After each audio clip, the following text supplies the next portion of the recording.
The walk command is a useful tool in visualizing what a space will look like before it's built. To begin, we'll zoom in.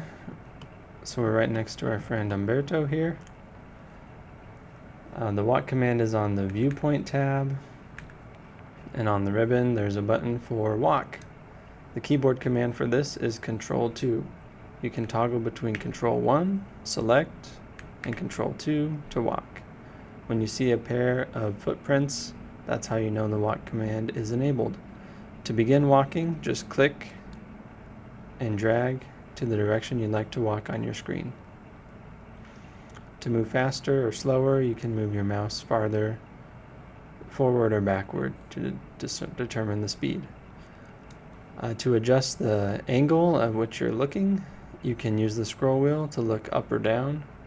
And then to adjust the height of your walk view, you can click the scroll wheel and move your mouse up or down while clicking the scroll wheel.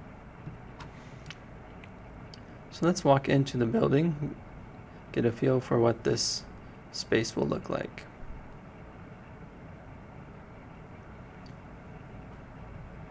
When you're walking, you might notice some elements flickering. This is because two elements are existing in the same space. So an architectural and a structural floor, for example. If I unhide everything, you'll be able to see when I walk, these floors are flickering. It's because Navisworks isn't sure if you want to see structure or architecture's floor that's modeled in the same place. So it's trying to show you both at the same time. To remove this or any objects that are flickering, you can just click on one of them and hide it. If you'll notice here in the selection tree, we've hidden the architectural floor, or we've hidden the structural floor, and we're viewing the architecture floor.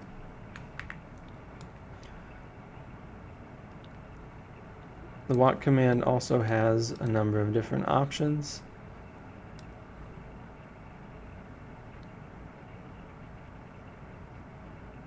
Once I'm in this apartment building, we'll turn on collision, which allows me to collide into walls. With this turned off, I can walk through objects. With collision turned on, I cannot. Looks like I climbed up on the counter there.